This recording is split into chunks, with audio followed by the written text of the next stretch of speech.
Thank you, Mr. Chairman. Dr. Carson, I'm here.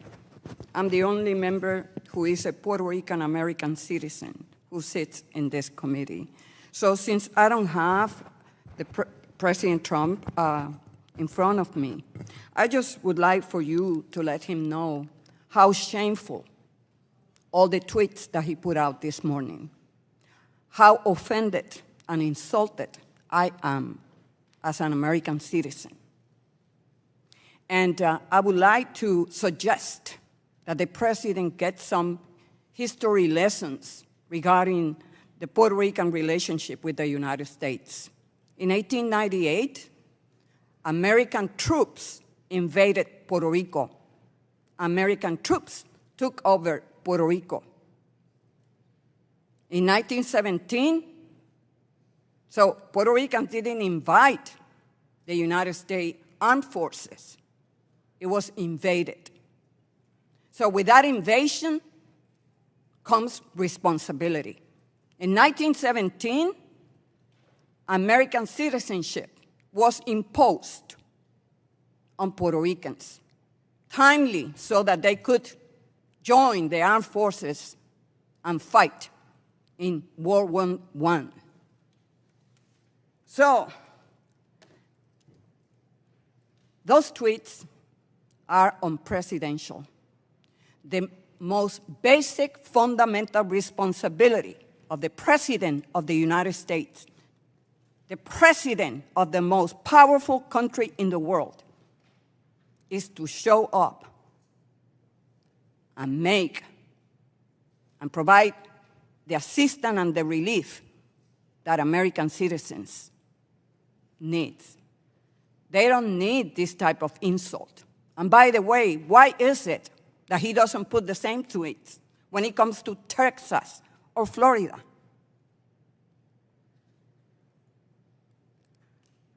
You invaded Puerto Rico. We invaded, the United States of America invaded Puerto Rico. My uncle participated in the Korean War. We shed blood to defend the freedoms that every American in this country enjoys. So to kick fellow citizens when they are down is shameful.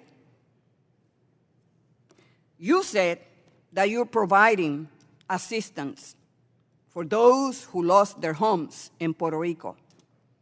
I hear from the National Low-Income Housing Coalition and affordable housing groups on the island that the federal government's housing response has not been sufficient. What are you doing? In my hometown, Yabucoa, we lost 10,000 homes that were destroyed. What kind of assistance are you providing?